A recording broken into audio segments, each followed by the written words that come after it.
자, 시장의 종류에는 어떤 것이 있을까입니다. 좀 빨리빨리 좀 진행을 하도록 할게요. 경제를 배우는 데 있어서 가장 중요한 개념인 시장은 어떤 유형으로 구분이 될까? 여러 가지 방법이 있지만 경제학 이론에서는 자, 이런 게 이제 포인트가 되는 거죠. 왜? 이게 기준이란 얘기야. 이게 근거입니다.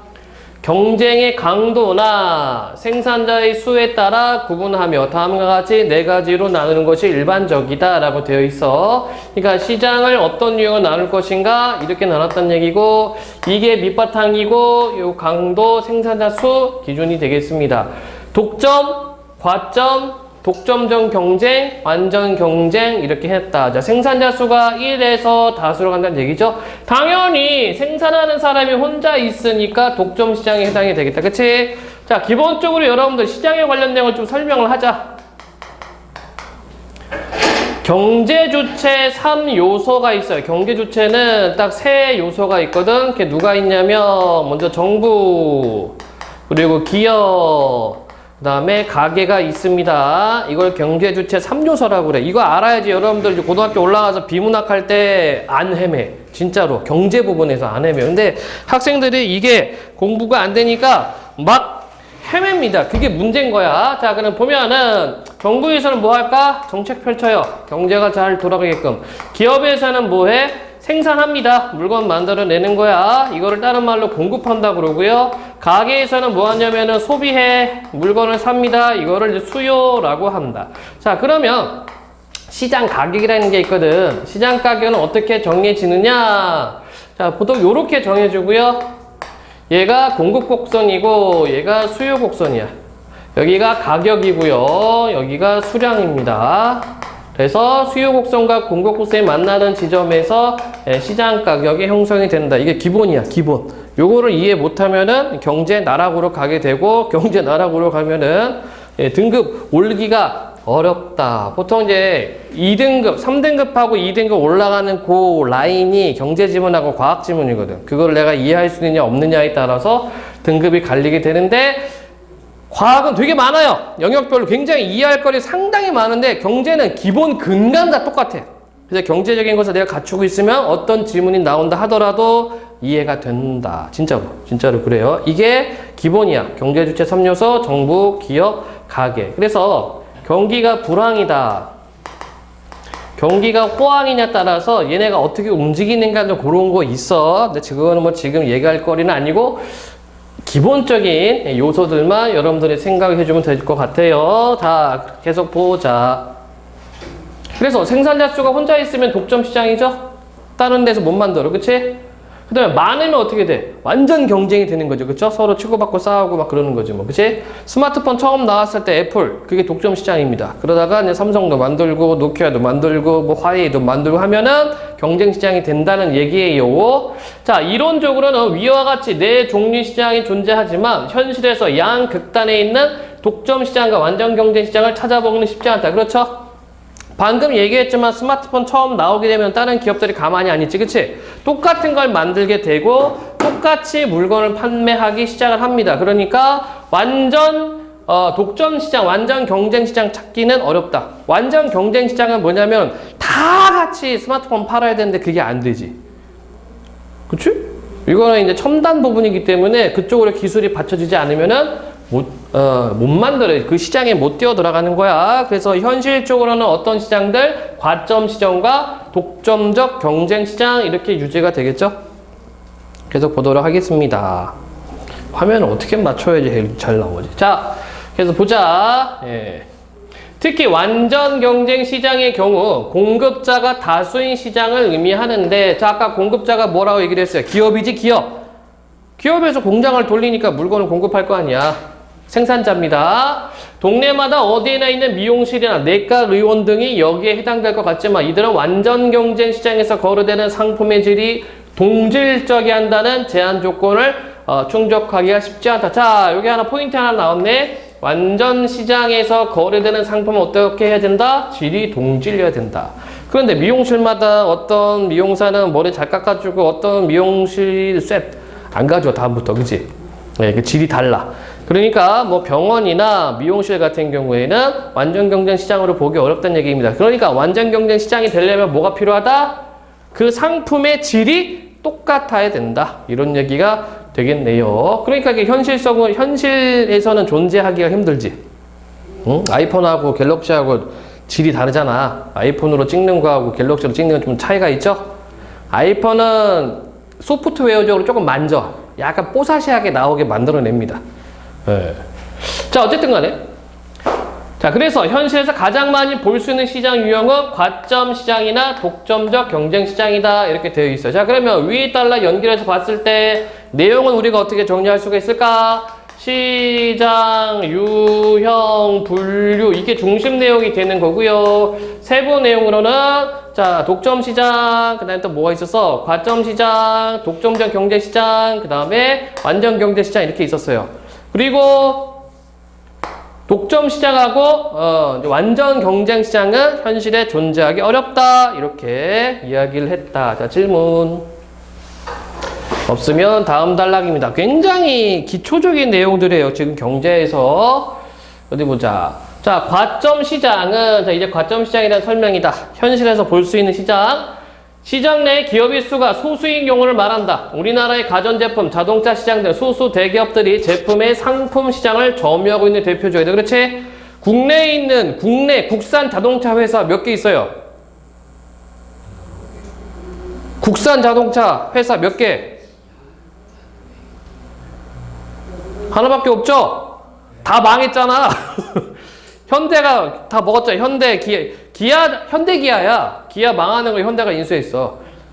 대우자동차 없어졌잖아. 누가 먹었어요? GM은 어디 거야? 미국 거. 쌍용은 이미 옛날에 망해가지고 인도에서 먹었다가 배 떴고.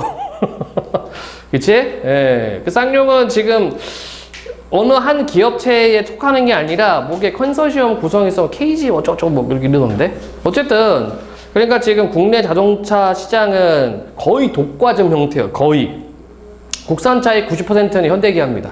그러니까 현대 거 기아도 현대그룹이거든.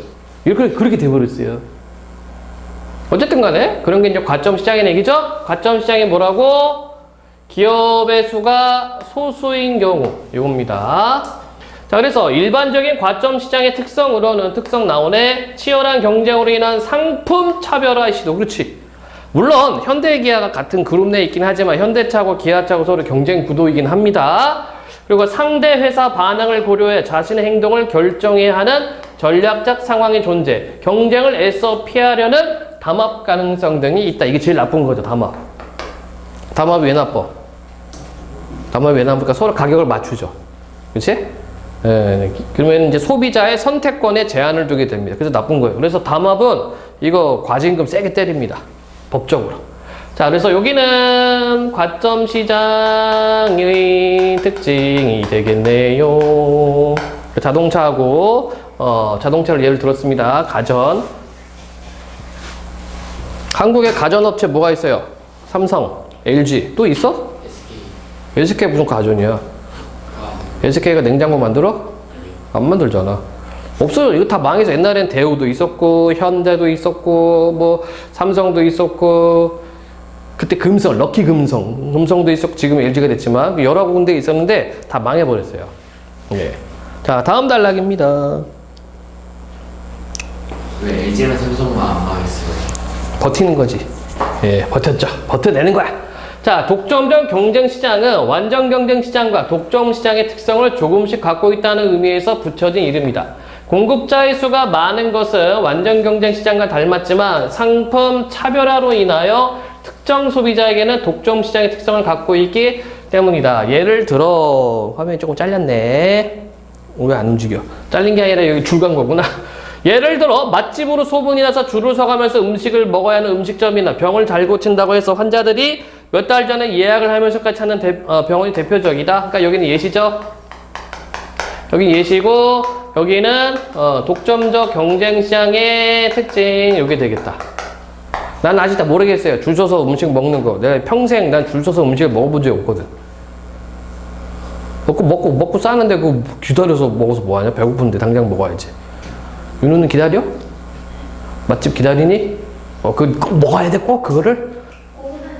꼭은 아닌데? 네. 그렇구나. 보통 여학생들이 좀 그런 거 맛집 좀 기다리고 그러지, 그치? 지은이도 기다리니? 그래? 미안하다. 네. 자, 완전 경쟁 시장에서는 동질의 상품이 거래되기 때문에 이런 일이 존재할 수 없지만, 그러니까 이게 뭐예요? 완전 동질의 상품이 거래된다? 안 된다고 얘기를 했어. 이게 현실에 없다고 얘기를 했어. 그래서 완전 경쟁 시장은 현실에 없다. 독점적 경쟁 시장에서는 특정 소비자에게 독점의 주의를 누리는 공급자가 존재한다. 이거 뭐 맛집이나 뭐 유명한 의원들. 송도 맛집 뭐가 있을까? 없어요. 없니? 갑자기 요즘엔 탕후루가 막 인기를 끌는데 니들 그걸 먹어? 먹어봤는데 맛있어요. 그게 뭐야? 그냥 설탕 맛이지. 예. 자, 과점 시장과 독점적 경쟁 시장은 모두 완전 경쟁 시장에 비해 경제적 효율성이 부족한 시장의 유형이다. 너무 당연한 거 아닙니까? 자, 여러분 생각해봐요. 완전 경쟁, 그렇다면 완전 경쟁 시장은 경제적 효율성이 높다는 얘기죠. 그치? 왜 그럴까? 왜 그래요? 쉽죠? 왜 그럴까? 모든 상품의 질이 다 똑같아. 그러니까 고민할 필요가 없어, 사람들이. 그치? 그러면 가격도 동일하게 될 겁니다. 이게 효율이라고 보는 거예요, 여기서는. 자, 이를 해결할 수 있는 가장 좋은 방법은 경쟁을 촉진하는 것이다. 그래서 여러 가지 규제와 복잡한 절차 등의 진입 장벽을 없애는 일은 새로운 생산자가 시장에 뛰어들게 하고 가장 저렴한 비용으로 품질 좋은 재화를 생산하는 시장을 만드는 결정적인 역할을 한다. 이렇게 되어 있습니다. 그러니까 여기는 뭐에 대한 내용입니까? 경제적 효율성을 높이기 위한 효율성을 높이는 방법, 이렇게 되겠죠. 근데 사실 뭐 요런 내용은요, 여러분들이 직접 할 수 있는 것이 아니라 이거는 뭐 정책이, 정부 정책이 되는 거지. 아까 얘기했지? 경제주체 3요소, 가계, 기업, 정부입니다. 이거는 개인이 할 수 있는 것이 아니에요. 이것은 어느 한 회사에서 혼자만 할 수 있는 일이 아니다. 이거는 정부 정책에서 해줘야 되겠죠. 뭐 세금을 좀 신규로 들어오는 기업들은 세금을 감면해 주거나 아니면 무상으로 뭐 토지를 빌려준다거나 그런 혜택을 줘야 돼.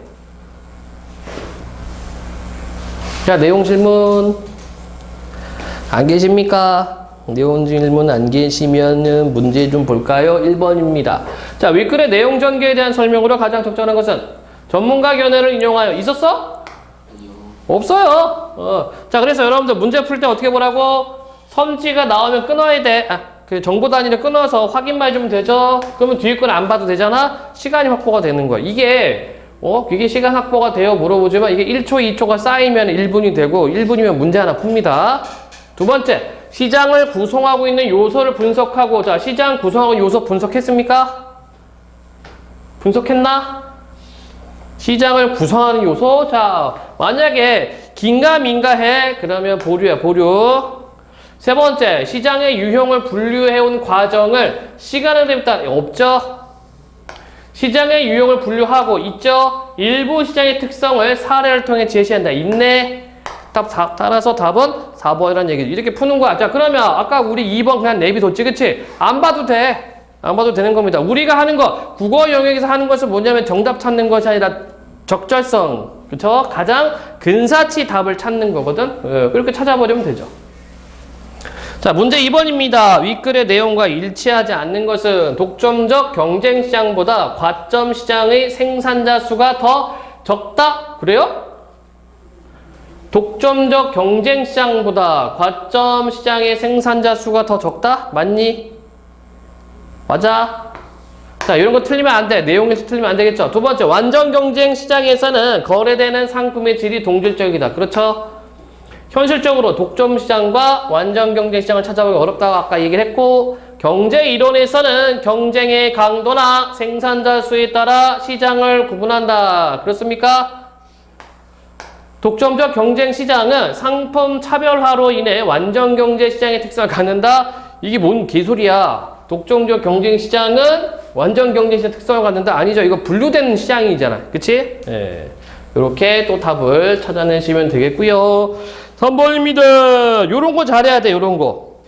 고PD들이 요런 거 못해가지고 등급이 나락으로 가거든. 이거를 외적 준거라고 해요. 외적 준거. 그래서 기준이 바깥에 있는데 이거를 적용해서 문제를 풀어라. 자, 보자. 국내 이동통신 서비스 시장을 80% 이상 점유하고 있는 ABC 회사는 최근 무제한 요금제를 출시하며 자기 회사의 요금제 특성을 강조하고 있다.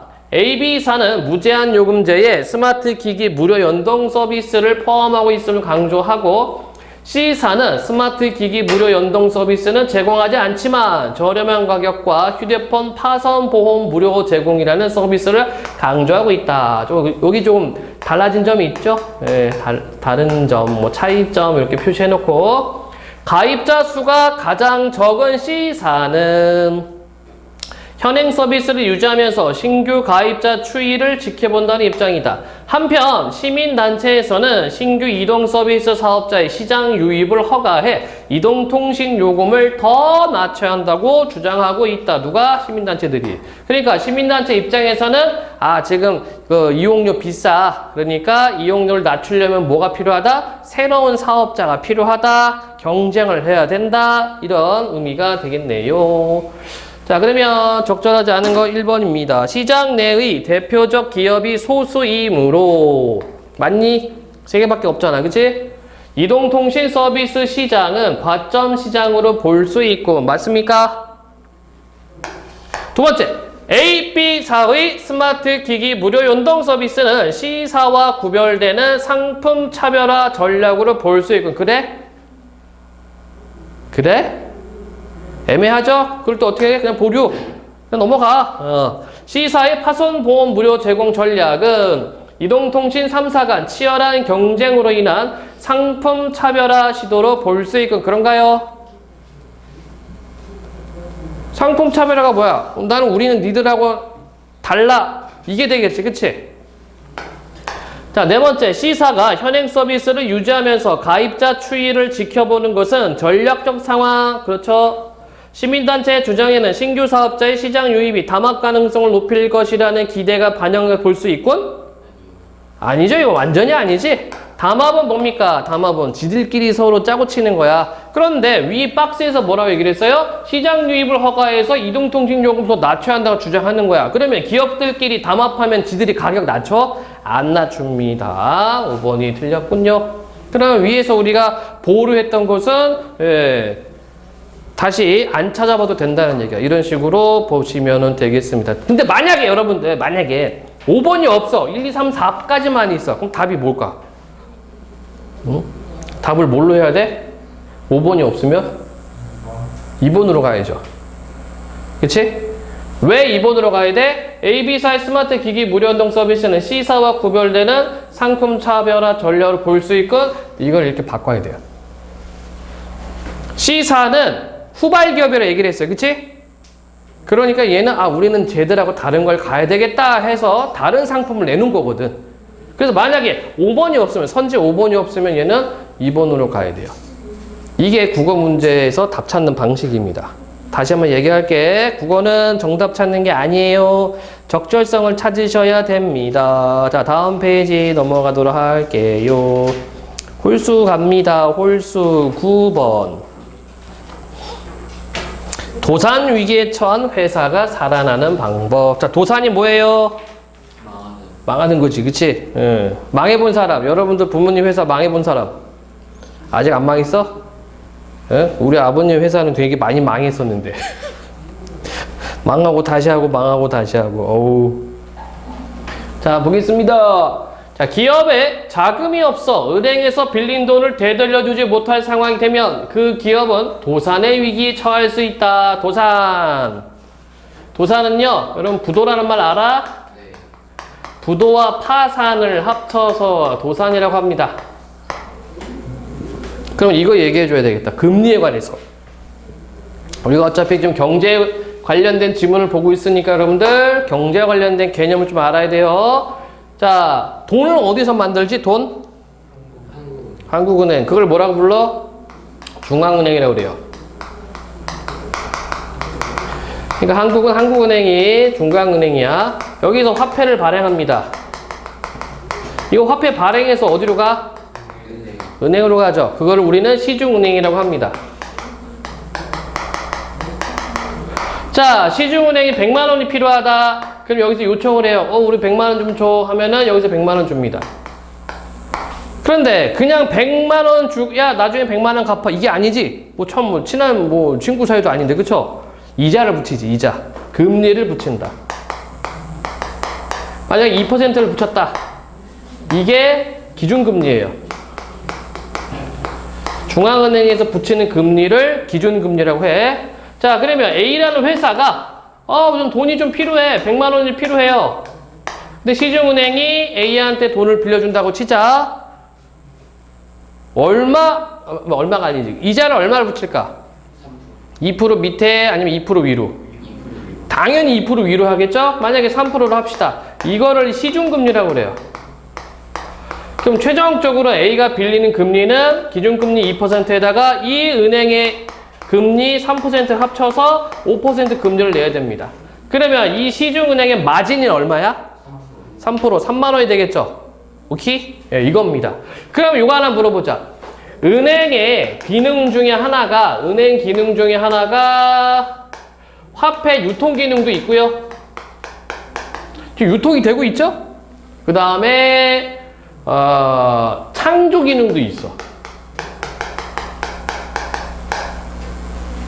자, 중앙은행은 100만 원만 찍었지, 그치? 그러면 유통되는 돈의 총액은 얼마야? 유통되는 돈의 총액은 얼마일까요? 105만 원입니다. 얘는 여기다가 아니다, 108만 원이 107만 원이 되는구나. 얘는 여기다가 105만 원 갚아야 되고 얘는 여기다가 102만 원 갚아야 되지, 그치? 그러면 이자가 7만 원 생겼죠? 그러니까 중앙은행에서 지폐는 100밖에 안 찍었는데 얘가 유통이 되면서 그 가치가 올라가고 금리가 붙어가지고 가치가 발생을 해요. 그거를 화폐 창조라고 얘기를 합니다. 이게 은행의 두 가지 기능이야. 이해되심? 네, 모의고사 출제가 됐었어요. 요게. 예. 근데 만약에 A가 돈을 못 갚아. 이 사업이 잘 안 되네. 물건이 잘 안 팔려요. 시중은행에다가 105만 원 갚아야 되는 70만 원밖에 없어요. 그러면은 돈을 갚을 수가 없지. 그럼 어떻게 돼? 이게 도산입니다. 이게. 언제까지 갚아요? 근데 하다가 뿡. 그러면 이 시중은행도 이 돈도 한국은행에다 갚아야 될 거 아니야. 중앙은행에다. 그쵸? 못 갚아. 뻥. 연쇄부도야 이게. 이게 지금 중국에서 일어난 일이죠. 2008년 미국에서 생겼던 리먼 브라더스 사태도 이런 것과 유사합니다. 그럼 왜 특히 부동산이 위험해요. 왜 그럴까? 여러분들. 이건 최근에 송도에서도 많이 있었어. 아마 여러분들 부모님들도 이것 때문에 골치가 많이 아팠을 거야. 왜 그럴까? 예를 들어서 아파트 가격이 10억입니다. 나 5억이 있어. 그래, 나 5억 대출 받자. 금리는 2%를 빌렸다. 그럼 1년 이자가 얼마예요? 1,000만 원이야. 그렇죠? 1년 이자가 1,000만 원이야. 이렇게 갚고 있는데 갑자기 아파트 가격이 5억이 돼버렸어. 훅 떨어졌어. 돈 벌려고 10억 투자해서 한 15억 되면 팔아야지 했는데 오히려 거꾸로 5억으로 떨어져 버렸어요. 버틸 수 있을까? 못 버티죠? 그럼 그러니까 이제 손절이라고 그래. 손절매. 팔려고 하다가 나 못 버텨. 어떻게 빨리 갚아버리자 해서 은행빚을 갚아버리겠지, 그치? 그럼 이 사람한테 남은 건 뭐가 있어요? 마이너스 5억이죠. 예. 근데 만약에 안 팔리면 어떻게 돼? 그마저도 안 팔리면 어떻게 돼? 가격이 떨어지니까 사람들이 살까? 보통 부동산 우리가 투기라고 얘기를 하지. 나는 거기 살 거야. 나는 거기 몇십 년 살 수 있어 하면 상관없지만 보통 이제 우리의 심리, 그리고 여러분들의 심리는 어떻게 돼? 아파트 싸게 사서 비싸게 팔고 싶은 마음이 있죠. 이게 투기거든. 그치? 누가 사? 아파트 값 떨어지고 있는데, 그쵸? 안 산단 말이에요. 그럼 빚 못 갚아, 이 사람. 팔고 싶어도 안 팔려. 파산해버리네. 근데 여러 은행이 한 사람한테 빌려준 것이 아니라 수많은 사람, 송도에 있는 사람, 여러분 생각해봐. 송도에서 아파트, 아마 여러분들 부모님도 마찬가지입니다. 아파트 사면서 현찰 주고 사시는 분들 그렇게 많지가 않아요. 그치? 10억, 20억 탁 현찰 주고 사는 사람이 몇 명이나 있어. 안 그래? 다 대출 끼고 하죠. 그치? 대출을 받는단 말이야. 그러니까 수많은 사람들한테 아파트 담보 대출 빌려줬어요. 은행에서 돈 빌려줄 때는 저거 10억 원짜리니까 10억의 가치가 있다라고 판단해 돈을 빌려줬는데 5억으로 박살났네? 오케이? 그것도 수많은 사람들한테. 자, 은행에 돈을 못 갚게 되겠죠? 다 망하는 겁니다. 뻥뻥뻥 계속 망하는 거야. 뻥뻥뻥. 그러면은 중앙은행도 힘들어져. 그 나라의 경제도 힘들어지는 거지. 그치? 그게 뭐다? 화폐 창조 기능의 단점이에요. 이게 100만 원만 만들었는데 이게 나중에 빌려주고 하다 보면 이자가 붙어가지고 100만 원보다 배보다 배꼽이 더 큰 상황이 일어납니다. 그런데 이게 갚으면 상관이 없겠지만 이런 실물 경제, 이걸 실물 경제라고 그래. 실제 물건 경제. 이게 폭락했을 때 금융 경제가 같이 폭락하는 상황이 생겨 버리고요. 그게 요즘의 중국 상황입니다. 중국 부동산 뻥 터졌거든. 그리고 뭐라더라? 금융투자회사가 있어. 중국에 금융투자회사가 있는데 얘네가 지금 빵꾸 난 게 60 몇 조 원이래. 한국 돈으로. 우리나라 1년 예산이 600조 원 정도 돼요. 근데 금융회사 하나 빵꾸 나니까 한국 예산의 10분의 1이 날아가 버리니까 펑 터져버렸어. 이야, 대단하다. 그러니까 중국 좀 난리 났습니다. 어쨌든 이런 개념, 금리 개념 얘기를 했습니다. 자, 다시 지문으로 와서 지문은 뭐 보다 쉬운 거야. 그 기업이 돈을 못 갚으면 도산. 자, 기업이 도산위기를 맞게 되면 회생 과정을 밟는데 워크아웃과 법정 관리는 그와 관련된 제도에 해당한다. 워크아웃이나 법정 관리가 시작되면 기업의 경영진은 마음대로 경영을 하지 못하고 말 그대로 워크아웃이에요. 워크는 일이죠, 일. 그치? 아웃. 일하지 마. 경영진, 니들이 더 이상 일하지 마. 니들이 일 못했으니까 회사가 망했잖아. 그렇게 일하지 마. 하고서 어디서 관리해? 법원에서 관리합니다. 그러니까 법원에서 경제 전문가들을, 그 위원들을 추려해서 걔네들을 회사에 파견해. 그래서 쓸데없는 지출을 다 깎아 나가고 쓸모없는 인력들 다 잘라버려요. 그게 법정 관리야. 자, 워크아웃이나 법정 관리가 시작되면 기업의 경영진은 마음대로 경영하지 못하고 그 기업에 돈을 빌려줬다가 못 받게 된 채권자들이 채권자들이나 법원이 경영에 간섭하게 된다. 이해되죠? 예. 우리 아버지 회사도 이랬었어. 한번. 크게 망해가지고. 자, 다음. 그럼 워크아웃과 법정 관리 차이는 뭘까? 자, 여기는 뭐 대조가 나타나겠다. 그치? 워크아웃은 기업을 살려보자는 결정을 채권자들이 모여서 한다. 워크아웃은 채권자들. 이들은 기업을 살리기 위해 당분간 빌려간 돈을 받아가지 않기로 약속하는 대신 경영진에게 기업 경영에 대해 일일이 허락을 받도록 한다. 이런 과정을 통해 기업의 자금 상태가 좋아져 빌린 돈을 갚아 워크아웃에서 탈출하여 기업이 정상화되는 경우도 있고 결국 살아나지 못하고 도산하는 경우도 있다. 자, 그럼 여기서 포인트는 뭡니까? 워크아웃은 채권자들이고 받을 돈을 당분간 미뤄두는 거야. 그쵸? 자, 한편 법정관리는 법원에서 판사가 법정관리인을 파견하고 기업을 관리한다. 그러니까 말 그대로 법정관리지. 자, 워크아웃에 들어가면 채권자들이 경영에 간섭하는 것과 달리 법정관리에 들어가면 채권자들도 경영에서 멀찌감치 떨어져 있어야 한다. 또 워크아웃이 시작되면 대개 경영진이 계속 그 자리에서 경영을 하지만 법정관리가 어디 갔냐 시작되면 법원이 시작한 법정관리인이 경영진이 된다. 이런 게 이제 차이점이죠. 그래서 기업에서는 가능하면 법정관리 신청을 하지 않으려 한다. 그렇지? 자기들 경영을 못하니까. 그리고 법정관리를 했는데도 살아나지 못하면 기업은 도산하게 된다. 또한 법정관리를 신청했다 해도 기업이 회생하기 어렵겠다고 판단하면 법원은 법정관리를 받아들이지 않고 기업을 도산시킨다. 그래서 이제 그 회사가 갖고 있는 땅, 건물 다 팔고 자산들 다 매각해버립니다. 대우중공업 저기 배 만드는 거, 그렇죠? 공적 자금 세금을 엄청나게 쏟아부었는데 결국 망했죠. 그거 누가 책임져야 되는 거야? 자, 만약 워크아웃이나 법정 관리에 들어가면 기업에 돈을 빌려준 사람들은 돈을 돌려받을 수 있을까? 자, 이번에는 채권자인 경우네, 그렇지? 채권자 상황. 결론적으로 말하자면 빌려준 돈을 온전히 돌려받지 못하는 경우가 많아. 당연한 거 아닙니까? 기업이 망했는데 자기가 투자한 돈, 빌려준 돈 다 어떻게 받아, 그치? 즉 채권자는 기업이 도산하기 전에 40%만 받고 남은 돈은 포기하는 방법. 3년 정도 기다렸다가 5년 동안 할부로 상환받는 방법. 근데 이것도요, 위험해요. 3년 정도 기다렸다가 5년 동안 할부로 받는다? 근데 이 3년 안에 완전히 다 망해버리면 그럼 못 받는 거야. 회사 주식으로 대신 받는 방법. 회사 주식. 회사가 이 모양이에요. 그럼 주식 가격이 높아, 낮아? 낮죠? 그러다가 더 안 좋아져. 그럼 주식 이게 어떻게 돼? 그냥 휴지 조각 되는 거죠. 종이가 되는 거지. 그래서 이 셋 중에 하나 선택. 40%만 받을래? 3년 뒤에 있다가 5년 동안 할부로 받을래? 아니면 주식으로 받을래? 예? 왔다! 이렇게 돼버리는 거야, 이제.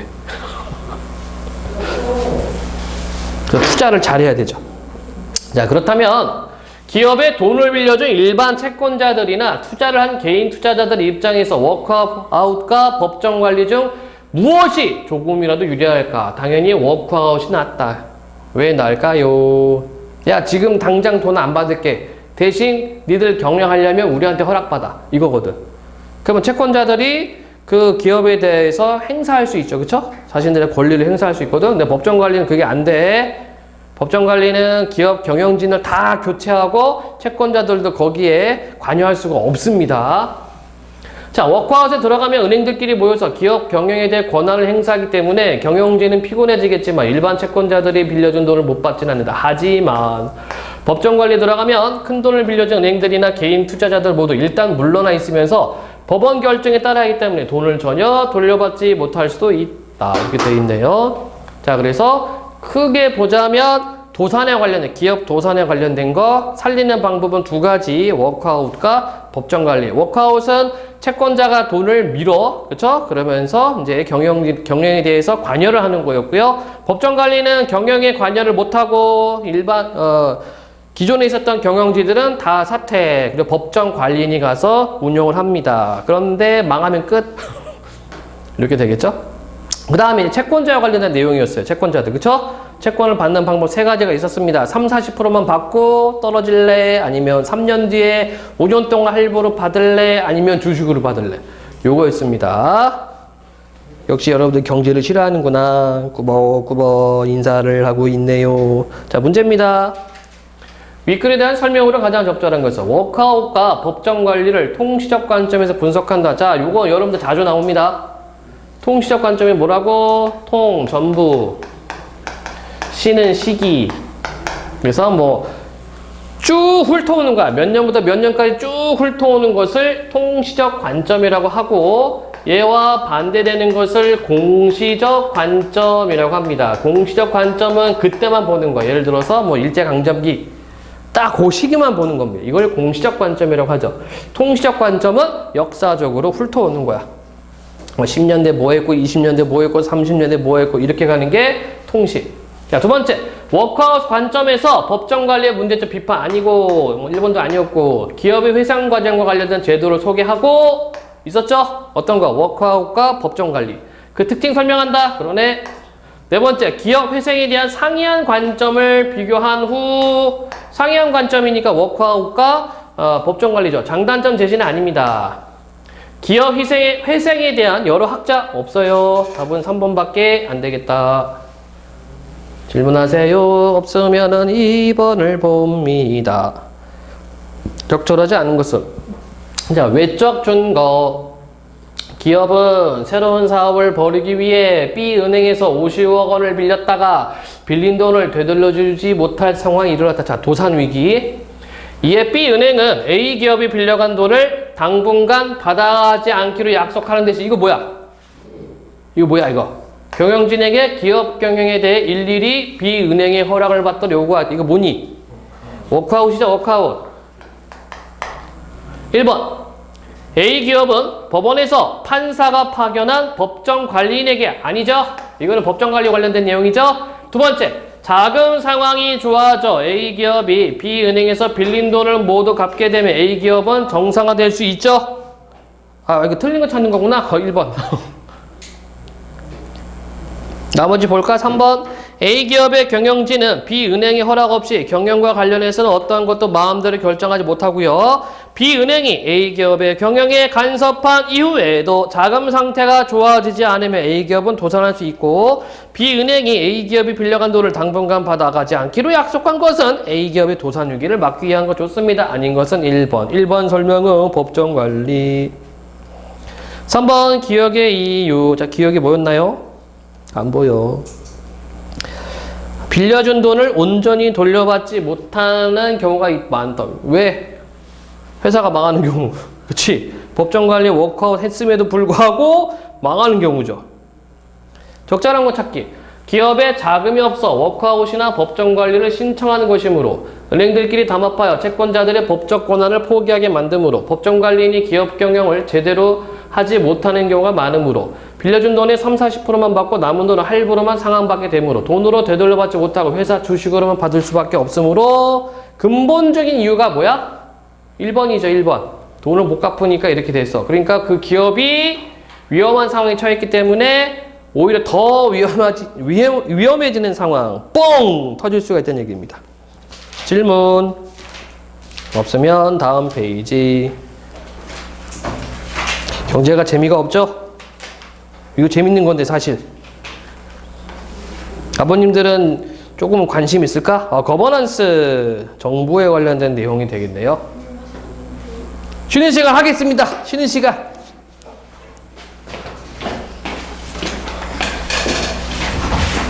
자, 보자.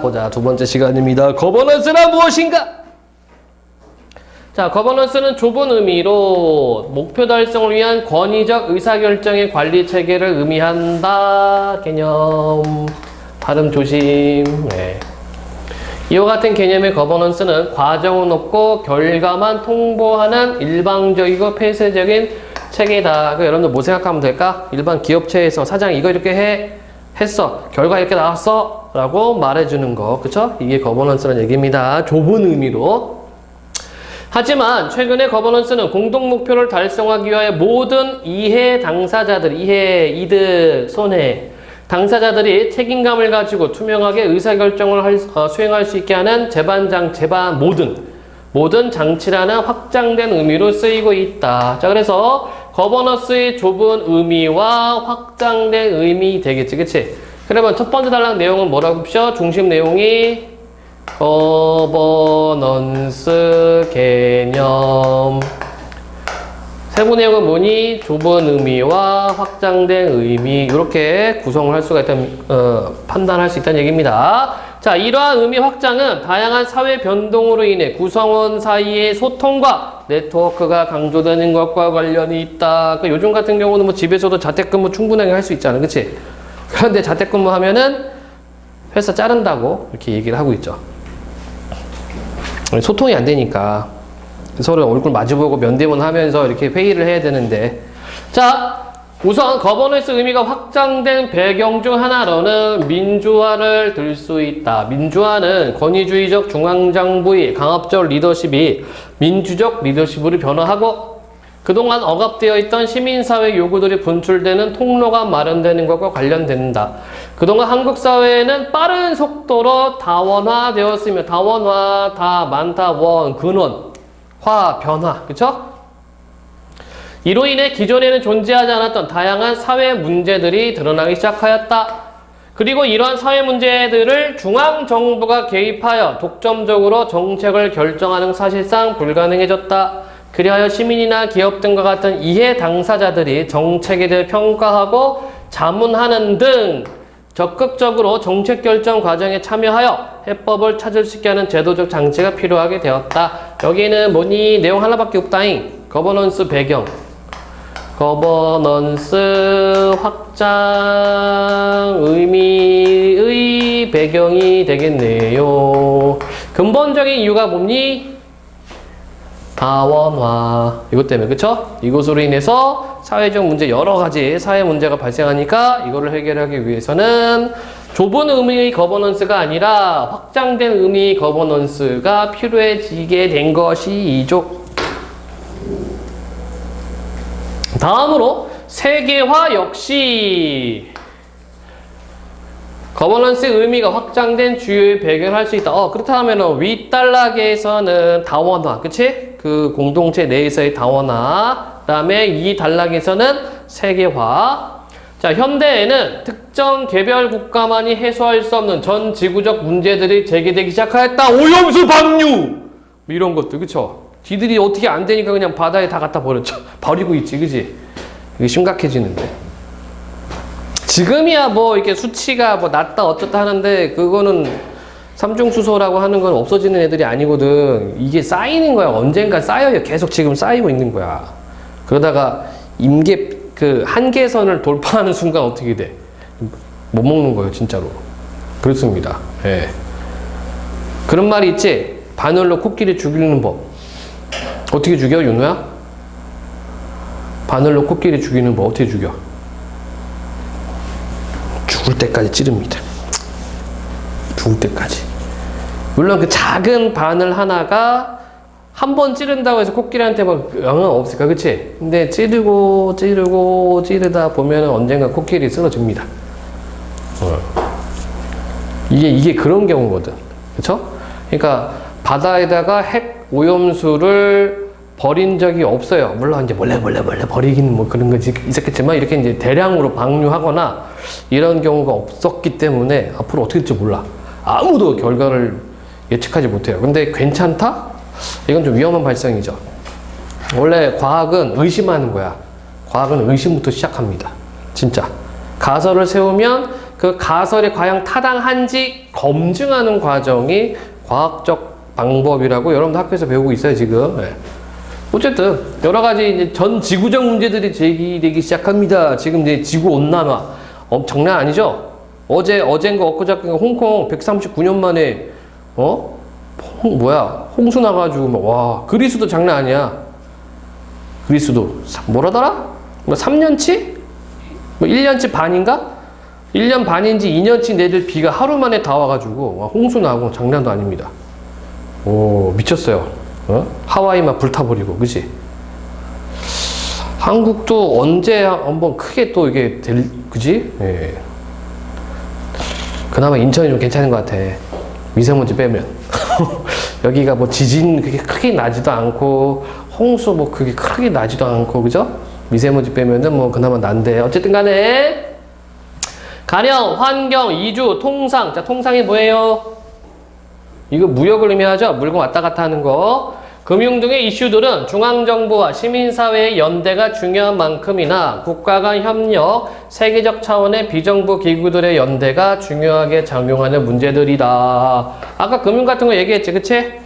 뭐 미국에서 빵 터져보니까 한국 금융이 확 떨어진단 말이야. 이게 다 네트워크와 연결되어 있죠. 이 길을 해결하기 위해서는 지구적 차원의 공동적 대응이 요구되는데 그 대안으로 거버넌스 역할이 부상된 것이다. 자, 지금 우리가 뭘 보고 있습니까? 거버넌스 의미가 확장된 배경, 세계화에 대해서 살펴봤습니다. 그럼 여기서 중심 내용이 뭐예요? 전 지구적 문제들이 제기됐다는 점. 그치? 이것 때문에 그런 거지. 준서는 이 지구 환경 위기를 대처하기 위해, 대응하기 위해서 뭐 하고 있니? 준서야. 없어? 길바닥에 쓰레기 버리면 안 돼. 예. 한편 정보사회의 도래로 인해 길도자에 왔다는 얘기죠. 도래로 인해 이전에는 가능하지 않았던 다양한 방식의 의사소통 및 정책 결정 메커니즘이 기술적으로 가능해짐으로써 넓은 의미의 거버넌스가 등장할 수 있는 기반이 마련되었다. 예, 우리가 코로나를 거치면서 온라인 수업이라는 걸 시행을 했었고, 그치? 여러분들 많이 잤을 거야. 나도 대학교 수업하면서 이 대학생 놈 새끼들이 맨날 앉아가지고 게임하고 엎어져 있고, 누워서 수업 듣고, 이렇게 누워있는 거야. 내가 눕지 말라 앉아있으라고, 자기 앉아있다가 끝까지 우겨요. 머리가 눌려있는데! 너 안 그러면 F 줄 거야! 그러니까, 네, 일어나, 씨. 예. 손, 코로나 때 수업 누워서 들은 사람. 빨리 손 들어. 괜찮니? 예, 윤우? 앉아는 있었어요. 앉아는 있었어? 네, 그래요. 그리고 화면 얼굴에 비추라니까 화면 이렇게만 비추고 막, 손, 얼굴 안 비친 사람 있지? 근데 교수들도 문제다. 서강대 교수 걸렸잖아. 응? 샤워하면서 수업하다가 목에 욕조에다 몸 담그고 이렇게 수업하다가 손 버튼 잘못 눌러가지고 화면이 딱 나온 거야. 욕조에다가 이제 첨벙 하고 있는 거 학생들 걸려가지고 뭐 하는 짓거리야 그게. 아, 그래도 나는 그래도 위에는 입었다 씨. 집에서 온라인 수업할 때 위에는 입고 넥타이 메고 있었다. 밑에는 반바지지만. 참. 그래요. 이게 이제 새로운 환경이죠. 자, 외적 환경 변화로 인해 거버넌스 의미가 확정되는 과정에서 자, 그러면 봐봐. 외적 환경 변화 뭐가 있었죠? 첫 번째 뭐가 있었어? 다원화가 있었어. 그치? 다원화로 인한 여러 가지 사회 문제가 생겨났고요. 그 다음에 세계화 전 지구적인 문제가 또 발생을 했고요. 그 다음에 세 번째는 뭡니까? 기술 발전이죠. 네, 정보사회 도래 이게 됩니다. 이게 지금 거버넌스의 확장된 의미로 받아들일 수 있는 배경이라는 얘기입니다. 이런 과정에서 중앙정부와 시민사회의 활발한 상호작용은 필수가 되었다. 그렇지? 서로에 대한 신뢰가 부족한 상황에서는 갈등 상황에서 타협을 모색하기 어려울 뿐만 아니라 설령 타협이 이루어지더라도 지속성을 갖기 어렵기 때문이다. 그러니까 항상 끊임없이 주고받아야 되죠. 정보의 폭넓은 공개와 공유, 정책 수립의 참여 보장 등을 통해 중앙정부와 시민사회의 신뢰를 구축하는 것은 거버넌스 발전을 위한 기초 여건이 된다고 할 수 있다. 자, 그래서 끝에 단락은 위에 있는 내용들, 이 확장된 의미 거버넌스를 발전 위해서는 이렇게 해야 된다. 어떤 조건들을 이야기해주고 있네요. 그러니까 지속적인 소통이 필요하다는 얘기입니다. 질문요? 아마 여러분들 속으로 이런 생각하고 있을 거야. 저거 나랑 뭔 관계지? 이거 왜 우리 이거 공부하고 있는 거지? 이런 식으로 우리가 거버넌스가 중요한 것이 아니라 문맥 의미 파악하고 문제 푸는 게 중요한 것입니다. 그래서 이런 게 있어요. 여러분들 국어 공부를 제대로 안 하면 소통이 안 돼. 방금 내가 얘기했어. 문맥 의미 파악이 안 되거든? 그러니까 상대방이 뭐라고 얘기했을 때 그 의미를 분간을 못 하는 거야. 그래서 오해하고 싸워요. 진짜. 어휘 뜻을 몰라가지고 싸웁니다. 난장판 되는 겁니다. 자, 내용 일치 않는 것은 좁은 의미의 거버넌스는 일방적이고 폐쇄적인 특성을 지닌다. 네. 민주화, 세계화는 거버넌스의 의미가 확장되는 것에 영향을 주었다. 네. 이주, 통상, 금융 이슈들을 해결하기 위해 국가 간의 협력이 필요하다. 네. 전자민주주의는 중앙정부와 시민사회의 상호작용을 더디기가 아니라 확충, 지속성 어쩌고저쩌고. 정보의 폭넓은 공개와 공유는 거버넌스 발전을 위한 기초요건이다. 맞죠? 아닌 거는 4번. 다음 2번 문제입니다. 외적 논고에 따른 추론 형태에 적절하지 않은 것은 환경 문제에 대한 관심이 전 지구적 차원으로 확대되며 자, 그러니까 이건 뭡니까? 거버넌스의 외적 요인, 외적 환경인 세계화에 되겠죠? 92년에 UN 환경개발회의에서는 지방의제 21 가수 있지 않나? 지방의 21 왜? 아니야? 21 있었잖아. 망했잖아. 그치? 예? 걔 누구지? 리더? 그 여자 누구지? 내가 제일 잘 나가 누구였더라? CL. CL이 작년인가 재작년에 양현석한테 했죠. 자기도 자꾸 이렇게 공연 못하게 하고 해체시키고 하니까 화가 나가지고 자기가 직접 무대 마련하고 공연해서 멤버들 다시 모여가지고 한번 공연했거든. 21 공연. 그러고 나서 이제 인터뷰하는데 좀 안 좋은 좀 얘기를 했습니다. 어쨌든 간에 지방의제 20일을 결의하였다.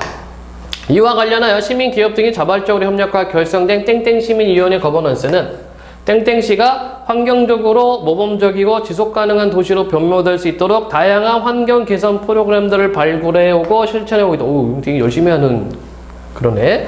또한 지속 가능성 차원에서 정부의 환경 정책을 평가, 자문하고 대안을 제시하는 활동들을 해오는 등 영향력을 발휘하고 있다. 오, 아주 활발하게 지금 하고 있네요. 1번. 자, 적절한 건가? 적절하지 않는 것 찾기. 환경 문제에 대한 관심이 전 지구적인 차원으로 확대된 것은 땡 시민위원회 거버넌스가 등장하게 된 배경 중 하나. 맞죠? 지구적 차원. 두 번째. 시민, 기업 등의 노력으로 땡시가 환경적으로 지속가능한 도시로 변모된 것은 좁은 의미의 거버넌스가 등장한 계획이 아니죠. 이거 확장된 의미의 거버넌스의 활동으로 인해서 이렇게 되었다라고 볼 수 있겠네. 나머지도 확인해보자. 자, 지방의제 21은 유엔 환경개발회의에서 환경 문제에 대한 지구적 차원의 공정적 대응이 필요하다고 판단돼 결의한 거 맞고, 땡 시민위원회 거버넌스에서 환경 개선 프로그램을 발굴하고 실천한 것은 환경 문제를 해결하려는 시민과 기업들의 노력 맞고, 시민위원회 거버넌스가 환경 정책과 관련 활동을 하며 영향력을 발휘했다는 점에서 정책 결정 과정에 참여했다. 맞죠? 아닌 거는 2번. 좁은 의미가 아니라 확장된 의미라고 봐야 되겠다. 이렇게 보니까 목이 아프네, 씨. 목 아파. 자, 기억과 바꿔 쓸 수 있는 말. 기억이 어딨니? 기억 어디서? 개입하여. 개입. 중앙정부 개입. 내려와, 서둘러, 달려들어, 끼어들어, 되돌아와! 뭐니? 끼어들어져, 끼어들어. 그쵸? 이게 너무, 이게 문제가. 응? 너무 단순하다잉. 질문 없으세요? 질문? 질문 없으면, GDP 나오네? 아, 그렇군요. 네. 과학 질문입니까? 오, 재밌어. 과학 좋아. 흔하지만 신기한 물의 특성, 과학기술 보도록 하겠습니다. 여러분들 물 좋아하나? 우준아, 물 좋아해? 물 마셔야지. 공부할 때 물 한 잔씩 마셔야 돼. 여러분들 머릿속에 뭐가 있어요? 네. 아, 뇌 당연히 있지. 뇌 없는 애도 있긴 있지만, 그냥 좀 신체적인 장애를 갖고 있는 애들도 있긴 하지만, 사고 판단할 수 있는, 까먹었다. 공부할 때 굉장히 이해, 까먹었다. 걔가 수분을 많이 타. 진짜. 그래서 잘 쪼그라들어요. 그래서 BBC에서 한번 테스트 해봤거든. 한 반은 공부할 때 물 한 잔씩 먹이고, 다른 반은 안 먹였어. 근데 평균 성적이 한 2, 3점 차이 나요. 진짜. 학생 차이 아니에요. 학생. 그러니까 이제 일반 학급에 가서 그렇게 테스트 한 거지. 표본을 좀 확보하기 위해서. 그래서, 우리가, 여러분들 머리가 멍해질 때가 있지. 왜 멍해져? 첫 번째, 산소 부족할 때, 그치? 특히 언제 많이 멍해집니까? 겨울철 지하철 타면, 버스 타면은. 왜 그래요? 사람들이 있으니까 창문 닫혀 있고, 이산화탄소, 그쵸? CO2가 많이 흡입이 된단 말이에요. 하고 잠이 와. 차만 타면 잠자는 친구들이 있는데 그 친구들은 이제 산소를 좀 많이 좀 필요로 하는 친구들이에요. 그러니까 막 졸다가 차가 정차하고 문이 착 열리고 차가운 바람 싹 들어오면 이렇게 되죠. 그게 공기가 들어와서 그래. 진짜로. 예. 그리고 물입니다. 물. 졸릴 때 물 한 컵씩 마시라는 이유가 바로 그거예요. 이씨. 진짜 너무 졸려요. 너무 자주 마시지 마. 물도 적당량을, 여러분들 그런 게 있어. 목마를 때 한두 모금 마셔야지. 목말라 벌컥벌컥 마시잖아. 물 중독 현상이 일어난다. 자, 참고로 알아두세요, 여러분들. 물 중독이 뭐냐면, 왜 이제 피부 미용, 뷰티 어떻게 해가지고 하루에 물 2리터 이상씩 마시라고 막 그랬잖아요. 그거 다 개뻥이야. 하루에 1,500에서 2,000ml 마시는 거 맞아. 그런데 우리는 물 말고 음식물 섭취하면서도 수분을 섭취하거든. 그것까지 계산을 해서 2리터인 겁니다. 그런데 그거 음식물 생각 안 하고 그냥 페트병 들고 다니면 마시잖아요. 물 중독이 일어나요. 사람 몸은 염분이 있지, 그치? 나트륨이 있단 말이야. 근데 갑자기 급격한 물이 들어가면 어떻게 돼? 염분 농도가 묽어집니다. 이게 물 중독 현상이에요. 그럼 쓰러져요. 네. 전해질이 떨어진단 말이야. 전해질이 있어야지 우리 신체를 이렇게 좀 유지할 수 있는 그런 기능을 많이 하는데, 농도가 묽어져? 응? 그러다 쓰러져요, 진짜.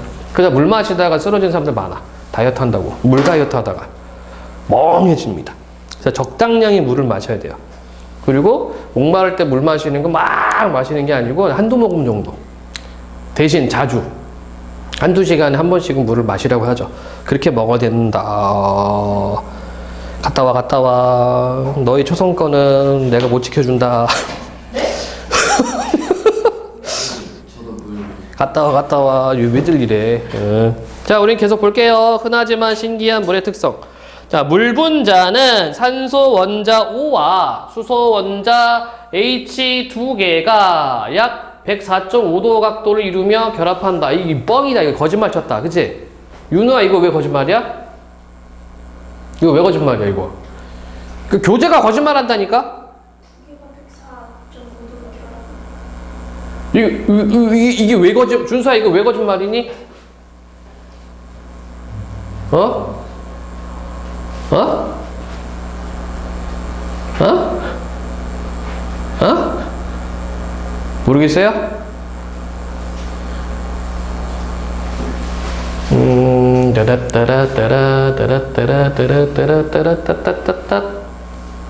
아, 이거 맞는 건가? 내가 틀렸나? 옆에서 봐서 물 분자는 산소 원자 O와 수소 원자 두 개가 맞아? 틀렸잖아, 이거. 이거 물 분자예요? 이게 아니지. 이게 붙어야지. 네. O2자, 산소는 O2잖아. 근데 지금 이거 설명대로 하면 H2O죠. 네. 맞죠? H2, O2가 아니잖아. 얘는 산소가 아니잖아. 아니야? 맞지? 분자니까 그렇게 가는 거야? 물이 되려는데 여기 설명을 하려면은 그냥 이렇게 돼 있잖아. 이게 물 분자가 형성이 돼요? 안 되잖아. 이거 두 개 있어야 되잖아. 얘네들이 두 개 있어야 되잖아. 그치? 그러니까 수소 4개하고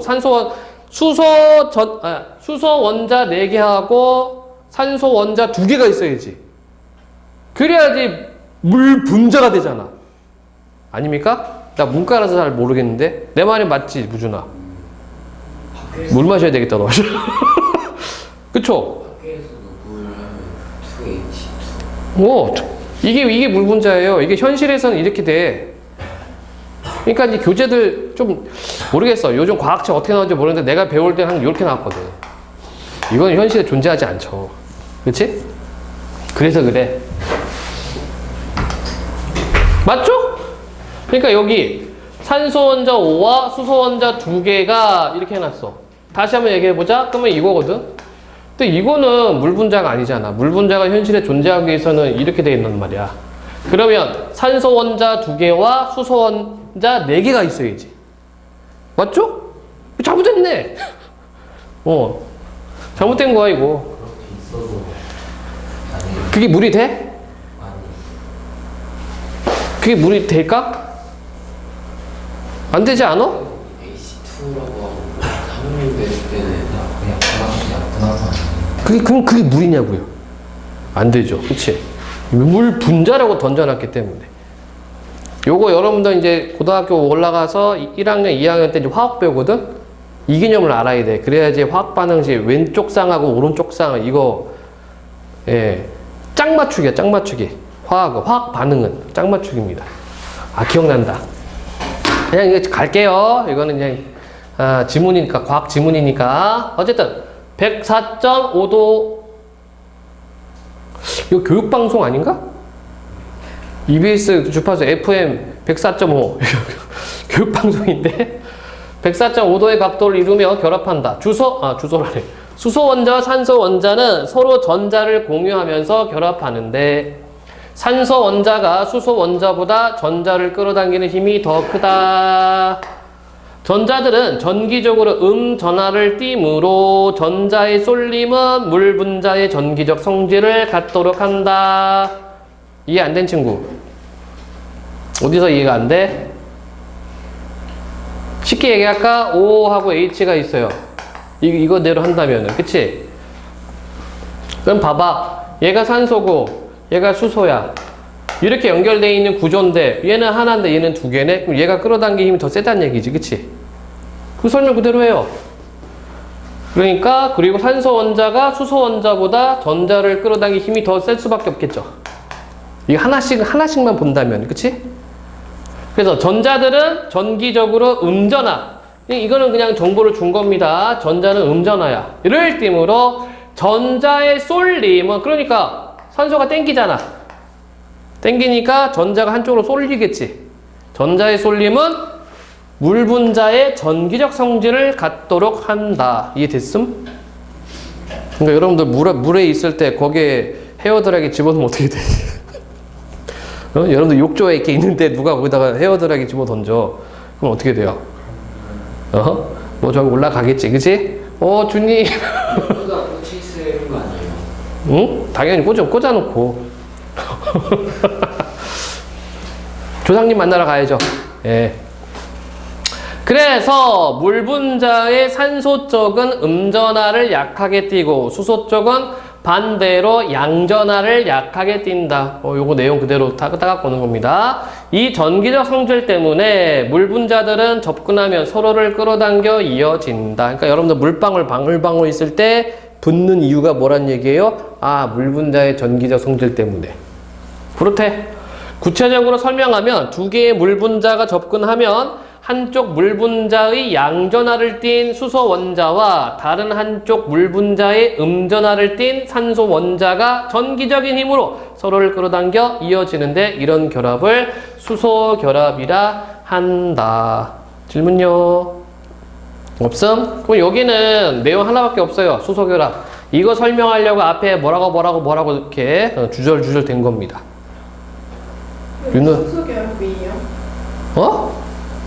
이걸 왜 수소 결합이라고 하냐고? 그냥 명칭을 정해 놓은 거야, 이거. 그래서 그런 게 있어. 여러분들 비문학 공부할 때 조심해야 될 게 뭐냐면 이게 새로운 영역이기도 하고 여러분들한테는 못 봤던 영역을 보기 때문에 의구심이 굉장히 많이 일어납니다. 근데 내가 의구심을 갖고 이 비문학 영역 지문을 보잖아? 문제 못 풀어요. 이거는 이 지문을 갖고 공부해라 그게 아니라 여기에 있는 내용을 뽑아서 선지 1, 2, 3, 4, 5분에다가 연결해라 이거거든. 그러니까 이거 갖다가 내가 의문을 갖는 순간 기준점이 흐트러져 버려. 진짜로 기준점이 흐트러져 버려요. 그러면 문제가 주는 기준을 못 잡고 다른 답을 찾게 돼. 그래서 비문학 어려워하는 친구들이 이런 게 좀 있어요. 내가 알고 있는 것과 다른데 나의 배경 지식과 다른데 이렇게 돼버리는 거야. 그래서 아까 내가 여기다 문제 삼았죠. 사실 이렇게 보면 안 돼. 비문학 영역은. 그냥 주어져 있는 정보를 그대로 갖고 가는 거예요. 이거 내가 판단하는 게 아닙니다. 자, 어쨌든 첫 번째 단락은 수소 결합에 대한 설명. 자, 액체 속의 분자들은 어느 정도 자유롭게 움직이기 때문에 액체는 자신을 담는 그릇에 따라 자유롭게 모양을 바꿀 수 있다. 이것도 정보가 있죠? 액체 그릇에 따라 자유롭게 모양을 바꿀 수 있는 것을 다른 말로 뭐라고 말할 수 있어? 그 액체는 분자들이 자유롭게 움직이는구나. 이렇게 말할 수 있다는 얘기입니다. 액체인 물 분자도 어느 정도 자유롭게 움직이므로 물 분자의 위치는 수시로 변하면서 멀어진 물 분자와 수소 결합을 끊고 새로 접근한 물 분자와 새롭게 수소 결합을 한다. 여러분들 물 공중에다 뿌리면 어떻게 돼? 뭐 뭉쳐있던 게 퍼지면서 다른 거랑 결합하기다가 또 떨어지면서 또 막 이렇게, 그쵸? 흩어졌다가 모았다 하죠? 이거 하는 거야, 계속. 끊어졌다가 붙었다, 끊어졌다가 붙었다. 이렇게 하고 있습니다. 하지만 액체 상태의 물이 고체 상태로 변할 경우 언제? 얼음 될 때, 그치? 니들이 좋아하는 얼음 마실 때, 얼음 먹을 때. 고체 상태로 변할 경우 물 분자는 규칙적으로 정렬한다. 줄 맞춰서 서 있다는 얘기죠. 얼음 속에는 물 분자 1개가 다른 물 분자 4개와 수소 결합을 한다. 왜 그런지 모르겠지만 이렇게 한대요. 따라가는 겁니다. 의구심은 접어. 이렇게 결합한 물 분자들이 만든 정사면체의 구조 여러 개가 규칙적으로 이어지면서 정육각형 통 모양이 되는데 이 통 안에 큰 구멍이 생긴다. 뭔지 모르겠어요. 뭔지 모르겠다. 그냥 그림을 그려보면 요렇게 되려나? 이런 건가? 이러한 구멍의 영향으로 물은 액체 상태일 때보다 고체 상태일 때 부피가 크고 밀도가 낮은 특성을 보인다. 그러니까 겨울에 뭐가 돼요? 동파 사고 많이 일어나지. 그치? 여러분 물통에다가 물 가득 담으면 어떻게 돼? 겨울을 되면 꽝꽝 얼면서 물병 텅 깨지죠? 이런 특성이지. 질문. 괜찮습니까? 나 이거 초등학교 때 되게 궁금했거든. 초등학교 때 되게 궁금했어요. 그리고 물이 한 4도씨인가? 3도씨인가 4도씨에서 액체 상태에서도 부피가 가장 클 때가 4도씨인가 그래. 되게 궁금해가지고 과학 선생님한테 질문했는데 대답을 안 해주시더라고. 이거죠, 이거. 요런 물의 전기적 특성 때문에. 자, 호수의 물이 표면에서부터 어는 이유도 밀도 차이로 설명할 수 있다.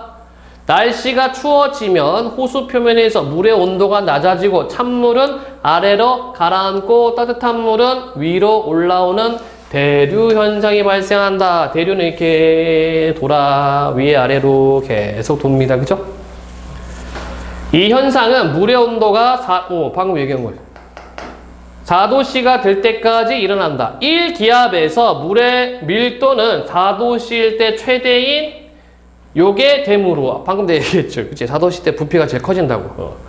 외부 온도가 4도씨 이하가 되면 호수 표면에서 물의 밀도가 점점 작아져서 아래로 가라앉지 않고 얼게 된다. 물의 밀도가 가장 작은 데가 어디야? 호수에서 얼 때 맨 위, 얼음판. 어디 보자. 혹시 밀도 모르는 사람? 밀도. 쉽게 생각하자. 북극에 가면은 빙산이 있죠. 빙산이 왜 바다에 안 가라앉아? 밀도가 물보다 작기 때문에. 당연하죠. 그러니까 떠 있는 거지, 그치? 근데 배는 왜 안 가라앉아? 그건 부력이죠. 비행기는 왜 하늘을 날아? 왜 날아? 양력이죠. 그래서 은찬이 생일 양력이지. 음력이냐? 모르냐? 그래서 과학 재밌어요, 이게. 재밌는 거야. 자, 물의 온도가 4도씨보다 낮으면 물의 밀도는 1세제곱센티미터보다 작아진다. 따라서 아래쪽의 물의 온도가 4도씨고 위쪽 물의 온도가 4도씨보다 낮아질 때 위쪽 물이 아래쪽으로 내려갈 수 없다. 밀도차 때문에. 그러니까 이제 위에만 어는 거죠. 그래서 아래쪽에 있는 물은 4도씨 유지하고 위쪽 물은 점점 냉각되어 얼음이 되는 것이다. 아야. 그래서 여기는 이제 호수의 호수 얼음화에 대한 설명 되겠죠. 그래서 물이 참 특이합니다. 예.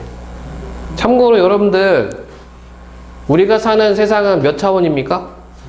3차원이지. 3차원은 뭐야? 3차원을 뭐라고 이야기를 해? 이거 수학 시간에 배웠지? 안 배워? 나 수학 시간에 중1 때 수학 시간에 이거 배운 것 같은데? 1차원이 뭐죠? 점선. 그치? 2차원은 뭐야? 이게 면이죠. 선과 선끼리 연결하지. 3차원은 뭐야? 3차원은 공간입니다. 즉, 이 차원이 하나씩 올라가는 건 뭐냐면 앞에 있는 차원들을 결합하면 돼. 그러면 면과 면을 결합하면 뭐가 돼? 공간이 되는 거지. 공간이라는 것은 안과 밖이 생긴다는 얘기거든. 이게 아니잖아. 바뀌고. 그러니까 우리는 현실상으로는 3차원 공간입니다. 그럼 4차원은 뭘까? 은찬이? 4차원은 뭐예요? 4차원. 4차원 있어 없어? 있어. 어디 있어? 제가 없어. 4차원 있을까 없을까 무준아? 있어? 어디 있는데? 몰라? 근데 우리 주변에 있어요 4차원이. 니들 친구들 말고. 4차원 어디 있어? 어디 있을까? 생각하면 되게 쉬워요. 그러면 이게 공간인데 4차원은 공간과 공간을 이어붙이면 되겠지. 그러면 이 4차원은 뭐란 얘기야? 중첩 공간이죠. 그래서 여러분들 수학 시간에 뭐 배워? 메비우스의 띠를 배운단 말이야. 메비우스의 띠 이거 안 배웠어요? 배우잖아 이거. 이게 종이 찢어가지고 한번 꼬아서 연결하면 어떻게 돼? 돌면은 안으로 갔다가 밖으로 나왔다가, 그렇지? 아니면서 밖. 중첩이란 말이야. 그러면 우리 주변에 이게 있나? 중첩된 공간이 있어? 있어. 내가 이 얘기를 왜 할까? 물. 모르겠어? 물의 형태가 있니? 없죠. 얘는 뭐 그릇에 담는 거で형태가 바뀌지, 그치? 그릇에 담겼을 때는 공간을 형성하지만 물 안과 물 밖을 형성하지만 이게 없으면 얘는 어떻게 돼? 그 다음에 불. 여러분 모닥불 생각해봐. 모닥불 타는 거 생각해봐. 안과 밖이 있어요? 이게 뒤섞여. 이 불은 타면서 막 뒤섞인단 말이야. 이해되니? 이거잖아, 4차원. 이걸 또 한 번 중첩시키는 거죠. 중첩된 공간을 또 한 번 중첩시키는 거지. 그게 5차원이죠. 나도 몰라, 거기까지는. 내 대가리로 이해하는 건 여기까지야. 그러니까 여러분들이 만화, 영화나 이런 거 보면 도라에몽 주머니 있고 4차원입니다. 그렇지? 주머니 넣더니만 이건 뭐 창고죠. 이게 중첩된 공간이 뭐 냉장고 문을 열었는데 뭐 아프리카가 나왔다. 그래서 4차원입니다. 만화나 뭐 소설이나 뭐 이런 것들 보면은 4차원 공간들 많이 나오죠. 그래서 실제적으로 우리가 그런 경험을 할 수는 없지만 그런 물질들을 볼 수 있는데 물하고 불이 4차원이에요. 물론 이제 저기 뭐예요? 물질학하고 현상학 하시는 분들은 아니야 하겠지만, 예. 문학 연구에 있던 내 입장에서는 물과 불은 4차원입니다. 그러니까 사람들이 불구경 불멍 때리잖아. 신기하니까. 와, 형태가 고정되어 있지 않잖아요. 그죠? 막 변하는 거야. 물론 이제 이게 그 열 에너지라고 하는 것으로 인해서 형상화되긴 했지만 안과 밖이 막 뒤섞이면서 타오르죠. 그건 이제 미치는 거죠. 그래 더 미치면 어떻게 돼, 윤호야?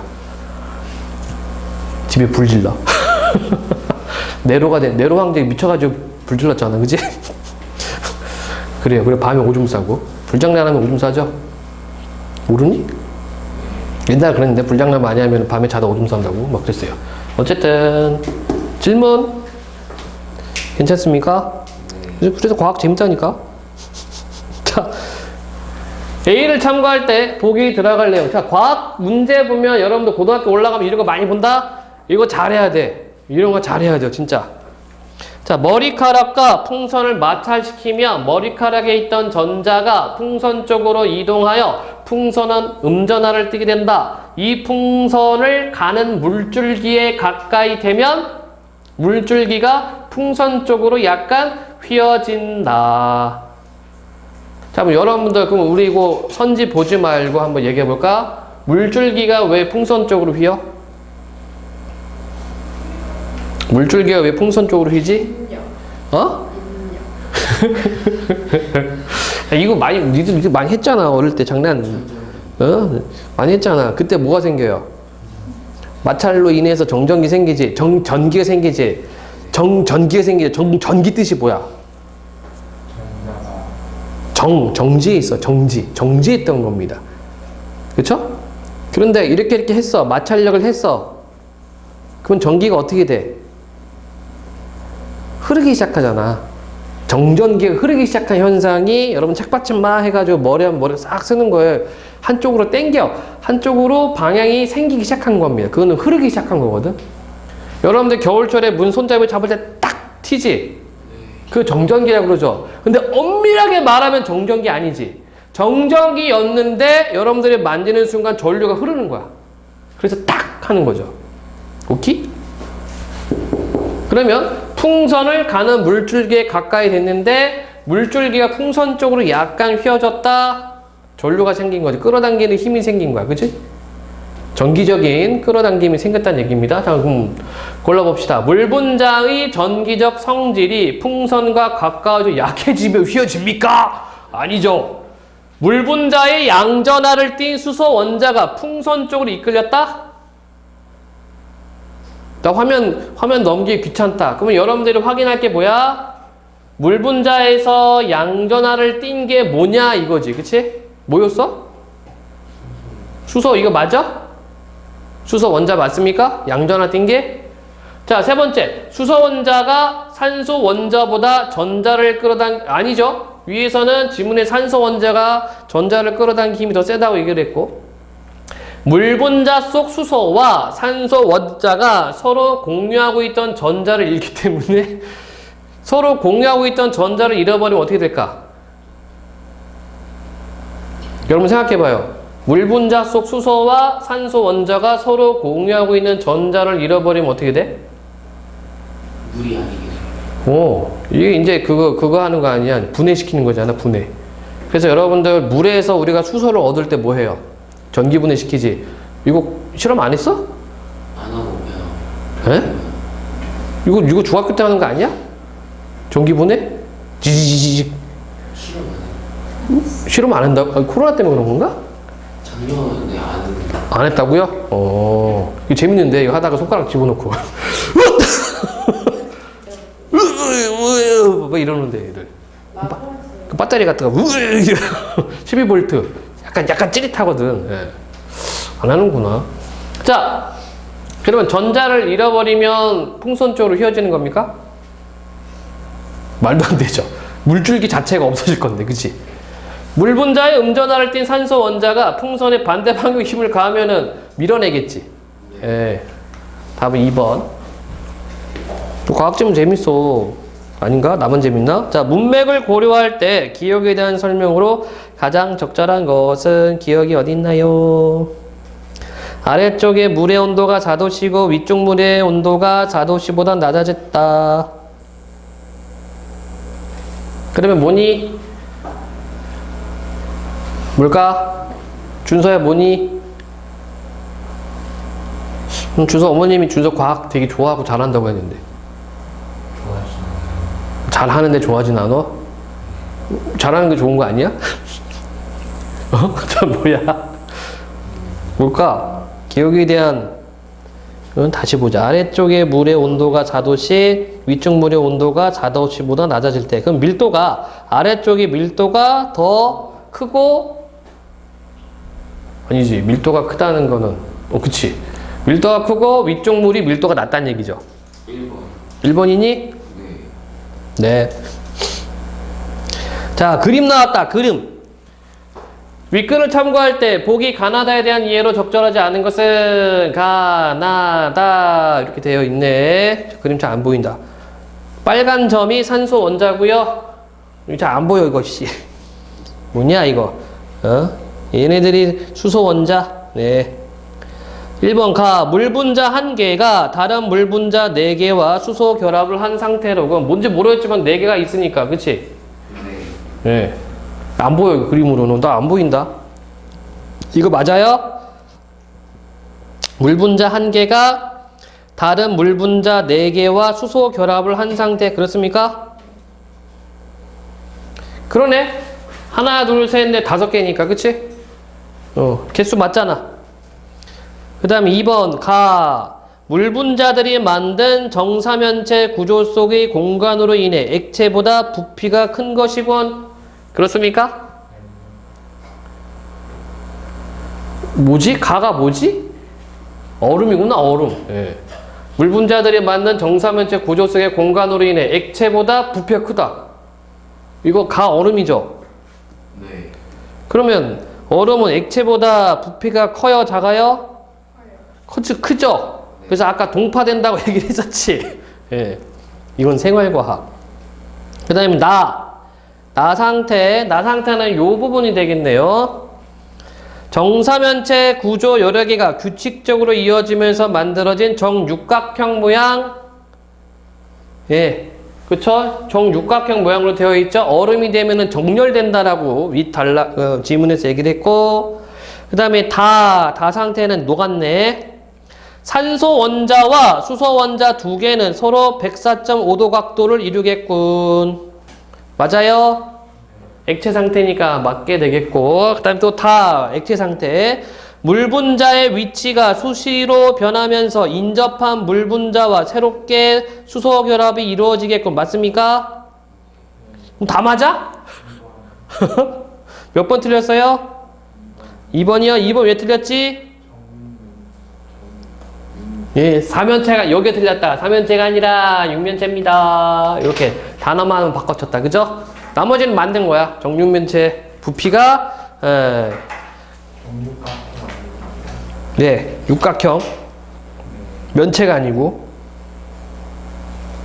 다른 거는 좋습니다. 오늘은 여기까지. 안 끝났어. 숙제 검사.